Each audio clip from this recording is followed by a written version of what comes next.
Misale ana wong takon aku, "Apa sarapan paling scam sing ana ning Jakarta?" Aku jawabe sego uduk. Ngopo kok sego uduk? Iki tak jelaske. Nah, iki tuku regane iki 10.000 cah saiki wisan. Dan kowe mengko weruh isine dhewe kaya ngopo. Ki, isine iso mbok kalian lihat yo, isine mung sambel kacang, tempe orek karo bihun, wis karo sego uduke kuwi. Karo kerupuk, karo kayak sendok lah ya wis ngono-ngono kuwi 10.000. Dadi nek ning Bogor kuwi ana cungkring.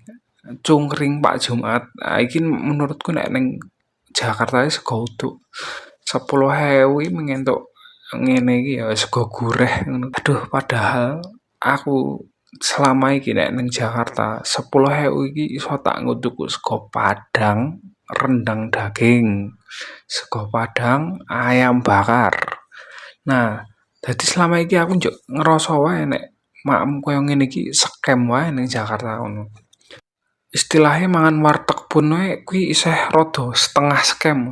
Nek misale bosen ngrasake bosen mangan kuwi-kuwi wae wis mangan ning warteg sego sayur gorengan. Nah, wis paling mantep paling aman. 7.000 8.000 aman, tapi saiki yo koyoke 9.000 lah. Nek sego sayur iki wis 8.000 kok fulle. Gorengan siji cilik ngono kae 1.000 diitunge. Dadi yo ora worth it. Aku menurutku sih ning kene worth it yo sego Padang tetepan. Dadi pengen weruh sego Padang iki koyo ngopo iki tak over kuwi fotone jreng.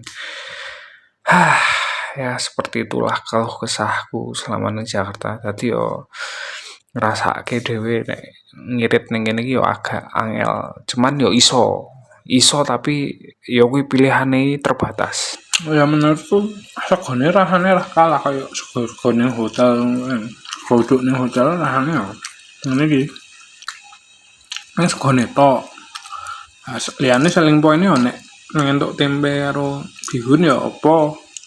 Malah dari itu aku ngomong scam karuan tuku warteg 10.000 apa nduk apa lek sego sayur tempe yo ya padha wae tapi ya sayur ono serate kan.